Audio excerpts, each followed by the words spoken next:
except kay number 4. Ano? So, ito lang din siya. Tapos, ang una po natin gagawin, so, dapat naka-tabular form po tayo.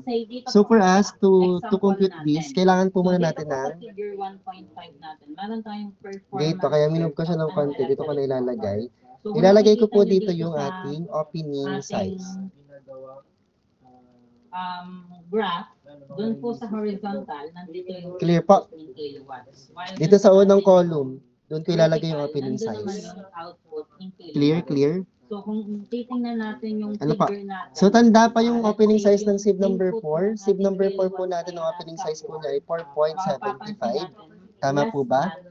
Opening size ng sieve number 10 ay, sieve number 10 ay 2.00. Sieve number 20 ay 0. It is greater than 850. Beyond this, Sa ulado ko, yung panis kayo. output is less than. Sieve number And you 40. can say na yung Ano sieve number 40? dito is yung 0.450. doon nagkakaroon. 425, sorry. Ay, And then next po natin 425 nga, no? cost terminologies. So kailangan natin kung malaman yung different tama, variation 45. of cost. And ito ay Sieve number 60 ay 0.250. Tama. Sieve number 80 ay 0.180. Sieve number 100 ay 0.150. Sieve number 200 ay 0.075. Fixed cost, Panis. ibig sabihin Sa ulado ko. nagkakaroon ng unaffected change. So, dapat sa ulado nyo rin. Yung mismong presyo kahit na Sir, paano yun? Ay, sir, paano hindi nyo masasaulo? Ay, tinuturo nyo. Ilang section kami tinuturuan nyo yun. Eh, di sorry. So, some example po ng ating fixed cost. Anyway, inano ko lang. Tatapat ko lang sa kanya. So, ito ay 0.180, 0.150, 0.075. Tapos yung pan, wala naman siyang butas. Ano? That's why wala siya. So, nilagay ko lang ha, constant naman po yung opening size po natin. Ano? So, kada sieve number, meron po siyang corresponding opening size. Clear po? Or magkaroon ka ng loss sa iyong Clear? business Next. expenditure. Ano yung step number 1 natin? Sabi sa step number 1, determine the mass retained. Which is, meron na tayo. Itong table or column number 3 natin. Tama po ba? And then next natin is yung ating Okay variable po. cost. Kapag Step number variable 2, cost naman, summation ng mass. So, dito ko na lang siya ilalagay sa baba. Ano po yung summation ng mass po natin? presyo nito, depende So, pad nga po sa nitong output lahat. or quantity ng output. Let's say, yun nga. Bilis material- Summation ng mass po natin is equals cost to material of 729. Hindi ko nalalagyan ng unit kasi meron naman po unit sa kapag mas taas. madami yung production ng Nakasunod po. services and goods, syempre, mas mataas po yung magiging cost sa material. Step number 3 po natin. Sabi po sa ating step number 3, hahanapin po natin yung ating tinatawag na cumulative mass. So, colorful. And then, ang price ng product pa rin. So again, paano po yung cumulative mass po natin? So since wala pong nakapatong kay sieve number 4, we just need to copy the mass na meron kay sieve number 4. So siya ay 0. Tapos after that, zigzag. So 0 plus 40, meron tayong 40. Tapos 40 plus 60, magkakaroon tayo dito ng 100. Nakasunod pa. So, ibig sabihin, Tapos 100 plus 89, so meron tayong 189. Tapos 189 plus 140, meron tayo dito 329. monthly. And then, napansin mo Tama na ba? madami yung Correct nga. demand na, or madami Tapos yung 329 plus 122, anong kaya sagot? napag-decidean mo, 451. ang production na ng shares mo monthly ay magiging Wala, baliktad. 1,200 shares monthly. So, ang incremental cost Tapos po dun is 451 yung plus 210, anong 200 sagot shares natin or dyan? yung magagastos mo sa additional 200 shares 451 tapos 661 iyong followed by increase ng 717. ano. So, naunawaan ko ba yan? Tapos sabi natin, para malamang correct, dapat itong dulo ay same nung summation ng mass. So, dapat ito ay 729. And then, next natin, Nasundan? pag-usapan is yung mga direct, indirect Okay. cost standard. Ang last column na po natin is yung kapag tinatawag direct po cost nating naman, percent ito ay finer. yung mismong cost na kinakailangan mo when you are Ang last column po producing natin yung tinatawag po nating goods and percent services. So, syempre, dito finer. papasok yung labor. So, and meron naman po material. tayong formula So, for kahit percent pwede finer. So, natin percent siyang finer i-classify din as is equal variable saan? cost. Summation ng mass Makaklasify din minus as direct cost. mass Kasi, isa minus to sa cumulative mass. kailangan para ma-produce yung goods and services. And then next po natin is yung ating indirect cost. So kapag indirect cost naman, these are difficult to allocate to a specific output or work activity. Kasi itong mga cost na to is selected formula to outputs or work activities. Nasundan pa. ang So, ano po example yung nito percent is finer yung ng cost ating of SIB number 4? general supplies and equipment maintenance in a plant are treated as indirect Siya ay costs. Kasi 100, ano? So, SIB number 4, meron po siyang 100%. How about SIB number 10? Pero meron siyang involvement. Let's say, yun nga, sa maintenance ng equipment. na 4 ginagamit decimal mo po tayo. para sa, Pa-practice po ng 4 decimal. paggawa ng 94.5130. product. So, yun yung ating pong indirect cost. And then next natin, How about is SIB yung number ating overhead 20? cost. So kapag overhead cost naman, this is operating cost. Nasundan po nung ilan? Nasundan ng lahat? Kung saan nakukuha tong value ng SIB number na to? Anong percent finer? Kapag sinabi Nakasunod naman ano? overhead cost, let's say 86.2826. construction site. So meron construction project, of course. So yung mga direct cost, Next, SIB number syempre, 40. yung mga materials na gagamitin for 740741. yung labor or yung laborer sa mga gagawa. And also, kung meron Next, SIB number 60. So, parts sila or yung sahod nila, parts 548697. Kasi sila yung mga kailangan para magawa yung mismong infrastructure. And then, SIB dun sa mga number indirect cost 80. naman, yung maintenance na gagamitin para mapanatili na malinis yung construction site or yung maintenance ng mga equipment. SIB number na 100. gagamitin for construction. So, part naman ito ng indirect cost. And then, yung overhead cost, dito naman, ang papasok naman dito is yung mga SIB number 200, meron we kang mga have laborers. So, saan titigil yung mga yan? So, kung re-renta ka ng titigilan ng mga laborers. Tapos yung pan, syempre, undefined na siya. Ito ay magiging Or zero, part ng ano? overhead cost natin. And also, Kasi wala rin naman siyang opening size, so no need for the pan. Nagets po yung kulay violet kung saan po nakuha yung mga value niyan. Water utilities na So, ang gagawin lang naman, di ba may submission ng mass tayo na 729? Ima-minus lang natin dun sa nakuha nating cumulative mass nung SIB number na yun. Like for example, SIB number 60, ang cumulative mass niya ay 329. So, for us to have the value of the percent finer nung SIB number 60, so 729 minus 329 divided by 729 multiplied by 100. That's why meron tayong value na 54.8697. Clear pa? Let's say pa nandun sa construction project. And then kung sakaling hinahanap po sa inyo na draw the particle size distribution curve, ang gagawin nyo lang po, i-graph nyo lang po itong violet at saka yung red. Ano? Yung violet natin yung ating y-axis, and then yung red natin yung ating x-axis. Ano? For example, i-graph natin yung SIB number 4, so 100 siya, tsaka 4.75. So kung saan po mag-intersect yung dalawa, yun po yung kanyang point dun sa ating graph. Clear pa? Okay. So, kanina may pinapahanap ako sa inyo. Pinapahanap ko pa ang value ng... Next po natin is yung ating cash cost versus cost.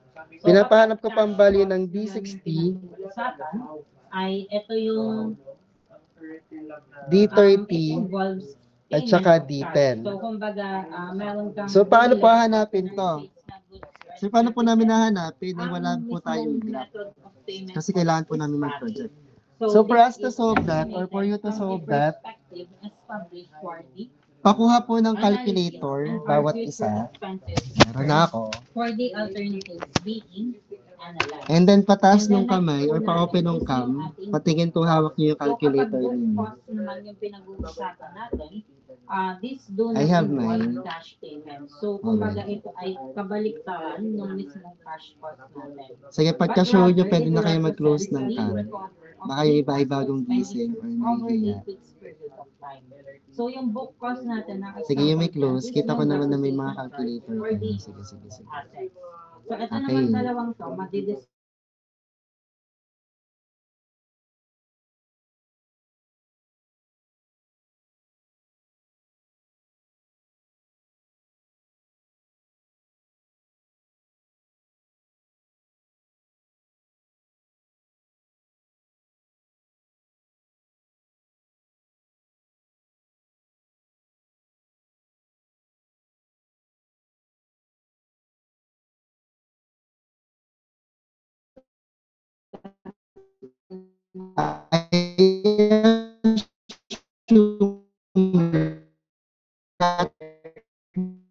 Yung may close. And then, upon watching the movie, hindi nito na-meet yung iyong expectation. So, hindi ka ganun nag-enjoy.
Audible na ako. So, ano po yung example ng ating Nawalan ako ng internet, cost? sorry. So, kapag opportunity cost naman yung pinag-uusapan, Buti di ko na-end call. example Kita pa, natin, visible pa yung nakapresent.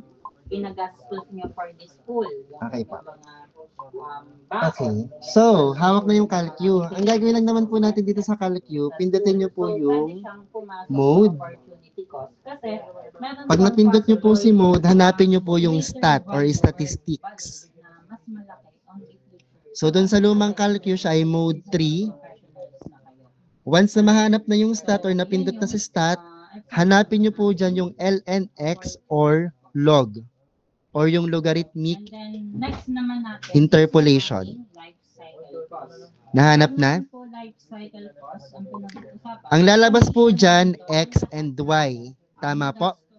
Sa isang product. Okay. Alam natin, dun sa ating particle size distribution curve, yung X natin doon is yung ating opening size. Tama po ba? Siyempre, meron siyang And then yung ating y-axis is yung ating percent finer. Clear? So, for us to have the value of D60, 60% finer or 60% finer nga itself. So, punta po kayo dun sa kulay violet natin, yung percent finer.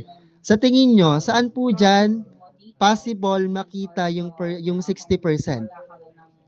Pagitan ng alin? Pagitan ng disposal cost ng printer kapag hindi mo na siya yung 60%, saan makikita? lahat ng cost na yun, pag Ayun. Yung 60% po natin, makikita po doon sa 74.0741% and 54.8697%. Or simply, makikita po siya doon sa ating SIB number 40 and SIB number 60. Tama ba? Okay. Ano po yung corresponding opening size ng SIB number 40? So, ang gagawin po natin, isusulat lang po natin doon sa ating X. So, isusulat po natin sa X natin yung corresponding opening size ng SIB number 40 and SIB number 60. So, isulat nyo 0.425 tapos equal tapos 0.250. Nasundan? Tapos doon naman po sa y-axis, isulat nyo po yung kanyang percent finer. Ang percent finer po na nagko-correspond doon sa ating SID number 4 ay 74.0741 equal 54.8697. Tapos equal. Nasulat na po. So, dapat magkatapat po yung ating 0.425 at saka 74.0741 and 0.25, ang katapat po niya ay 54.8697. After pong matype yon, pindutin niyo po yung ating AC. Tapos, doon po sa mga bagong calculus, ang nakalagay po ata dyan, ang pipindutin niyo po is calc or solve or kung ano man. Tapos po doon sa mga ES plus yung gamit or yung lumang calcu, pindutin niyo po yung shift. Tapos hanapin niyo po doon sa mga number yung stat. So doon po sa atin, shift 1. Tapos kapag napindot or kapag nagawa na yung calc, hanapin niyo po yung reg or regression. So for us, siya ay shift 1, 5. So, Nahanap yung regression. Tapos once na mapindot sa regression, meron po siyang 5 choices. Una is yung A, pangalawa is yung B, pangatlo is yung R, paapat is yung X hat, palima is yung ating Y hat. So for us, ang pipiliin po natin dyan is yung ating X hat or yung number 4. Napili na yung X hat natin. Tapos di ba may nagbi-blink-blink dyan? Yung mga nagbi-blink-blink, i-move nyo po doon sa unahan ng X hat. Yung parang cursor dyan. So once na ma-move, itatype nyo lang po yung 60. Once na ma-type, pindutin nyo po yung equal sign. Ano pong sagot natin sa ating B60? kahit hindi naman engineer. Siya ay? Basta, Hello, bakit iba? flexible po ang sulay. Bakit mali sa'yo, Jet? Basta na ang sulay. Nakalinear ka, Jet? Mamalian ko pag hindi ko mabasa ang sulay. Yung sa'yo, Jet Placer ay nakalinear, kaya 0.29. Pero ang sagot natin dito ay 0.281 Sige. mm. Paso yun ang sa'yo, Jet Placer, pa-check, pa-correct if ever, before ako mag-proceed sa detail. Para lang Nagets po kung paano gawin. Ang sagot po natin ay 0.2881. How about you, Abigail? Why is your answer is different from the other? Anong ginawa mo, Abigail? Gumawa ng lesson. Yes, done po. Abigail, nasundan mo? Sinundan ko lang din po yung sinabi nyo. Bale, ang ginawa ko ay after nga po mag-input nung opening size and yung percent finer, tas sa app ay pinili ko po yung reg. Tas Wag yung yan. for Wag yung reg. Pagpunta mo ng app, mag-arrow down ka pa, naroon yung regression. sige po. Thank you po. Check mo. Wag yung reg na makikita mo doon sa pinakauna. Arrow down, tapos may regression doon na term. Tapos yun yung pipindutin mo. Tapos pa-check or pa-type kung lalabas yung 0.288 dyan. Or pa-thumbs up kung sakaling okay na. How about the others? Sir, teka. Syntax error, sir. Hoy, bakit? Sir, di ka po na-type na yung X at Y. Pagkatapos pupunta ng apps. Nag-AC ka. Punta ng apps. Sige. AC. Mag-AC ka muna. Wait, AC. Apps, tas 8, tas X. Ano pong gagawin pagka pindot po nung 4 po, yung may X? X hat. Punta ka doon sa unahan. I-move mo sa unahan yung nagbi-blink. Tapos i-type mo yung 60. 60. Kasi D60 yung hinahanap natin. Lumabas siya, sir. Thank you. Type po pala yung percent finer ko. Sino pang nagkaroon ng problem sa pagsasolve? Jet, okay na? Yes, Juan Carlos. Wala na po kayong... Sir, paano nga po, ano po pag hindi po linear po kasi napili ko, ano po yun? Yung lnx or yung log. Okay po. Okay po. Sige po. Sige po. Wag yung a plus bx or yung linear. lnx at saka log yung hahanapin nyo kapag nag-mode kayo at saka stat. Anyone, sino pa? Kasi ang hirap kapag dito sa kaya kinaklarify ko muna siya before ako mag-proceed sa dito at saka dito. Clear naman, si Abigail okay na, si Jet okay na, si Mr. Puliga okay na. And then let's wait na lang kay Juan Carlos if ever.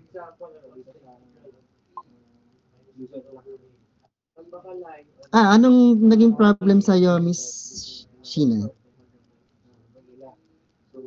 Sir, ang lumabas po sa akin ay same po ng kay Jet. Nakalinear kay Neng, nakalinear yan. Dapat po ba ay ano po, diga po ay stat. Ano lalabas Tapos, dyan? ang pipiliin po ay yung LNX. Sige po. Tapos yung ilalagay po sa XI yung Opening size. opening size po ng in-between po. Ano po? Tapos po, ang Ano nilagay mo na bali ng opening size? 0.425 po at saka po 0.250 po. Okay, good. Then sa y-axis? Tapos, ang sa y-axis naman po ay yung 74. Yung 74 po, 0741 at saka po yung 54 86. 8697. Tapos po, EAAC po, sir. Ano po? Yes po. Tapos, shift, stat, regression Ay. po. Yes. Tapos, y hat, ay, No, x X hat. hat po. Yes. X hat po. Tapos, 60 po. Ano po? Before Sa x unahan. hat. Mm. Apo. Ayun, okay na po, sir. Okay na. Siguro po na tayo po lang po. Baka Thank sa you tayo po. po. Yung iba Apo, kasi apo. ay sa linear na papapunta. So, be careful with that ha. Yung log yung inyong hahanapin. LNX or log. Kasi iba-iba yung calcu. So, sa akin, LNX siya. Baka dun sa iba is nakalog yung sulat. Ano? Yung kay Abigail, nahanap mo yung regression. Sa'yo ba yun? Sir, same lang po yung reg sa regression. Ang calcu ko po ay canon. Bali, nagkamali lang po ako ng type dun sa percent finer nung instead of 74.0741, ang nailagay ko po ay 74.471. Okay. Pero napalabas mo naman yung 2881. Yes po. Okay, now, hanapin nyo naman yung value ng D30 at saka D10. So, hindi nyo na po gagamitin yung ginamit nyo kanina. Kasi yung ginamit nyo kaninang 74 and 54, doon po located yung 60%. So, ngayon naman po, hanapin nyo naman po kung saan po located yung 30% natin at saka 10%. So, try to solve D10 at saka D30. Tapos, pa-type in na lang po nung magiging sagot ninyo. So, D30 is equals to ganon, D10 is equals to ganon.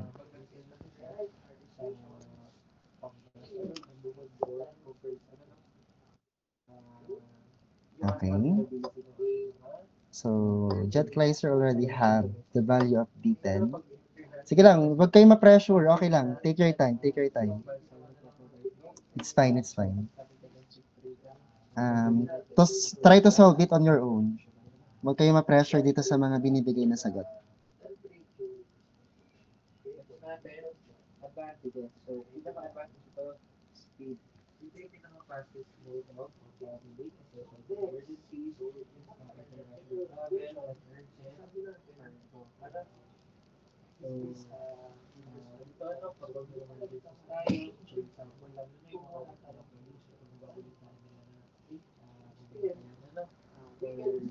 May utang pa pala ako, Miss Ayap, no?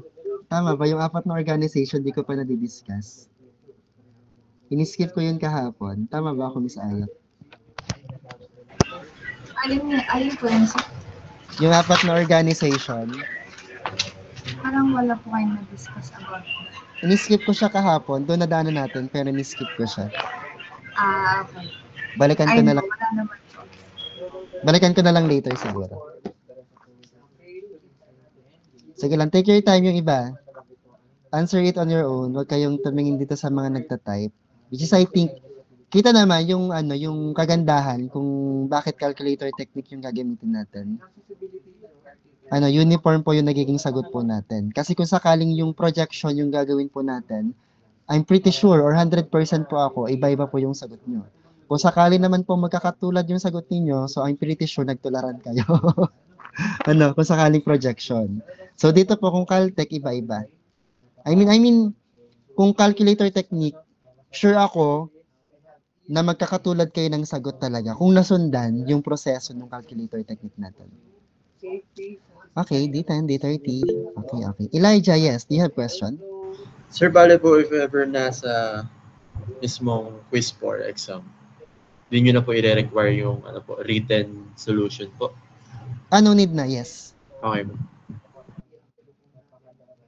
Kumbaga, direct na kayo maglalagay ng value ng D30, D60, at saka D10. So, kumbaga, na siya, understood naman na kung sakali.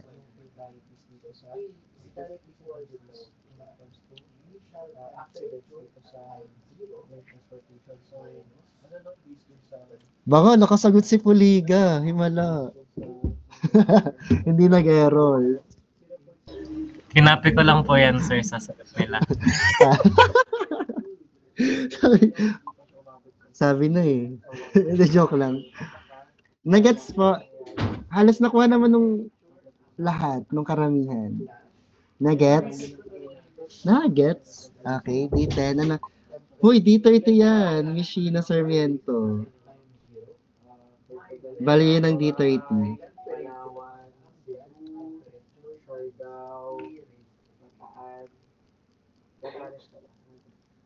Ay, tama. Ano ba ginawa niya? Type. Okay, sige. Okay. I think So, for our D30, meron po tayong value na 0.1710 mm. So, don't forget the unit. Or, okay lang naman kung walang unit. Pero kung magtatanong kayo kung ano po unit ng mga to, siya po ay naka-mm or millimeter. So, it's fine with me kung walang unit yung nilalagay ninyo. Just in case, baka lang may magtanong kung anong unit po ng mga D10, D30, at saka D60. Ang unit po nila ay mm. Tuloy pa. Questions regarding dito sa problem 1? Clear naman? So, since we still have 30 minutes, try to solve this problem number 2. Try to solve it on your own or isulat nyo dyan. Then, balikan ko kayo by 8. Siguro, ilang minutes lang to. Siguro mga by 8:45. Balikan ko kayo.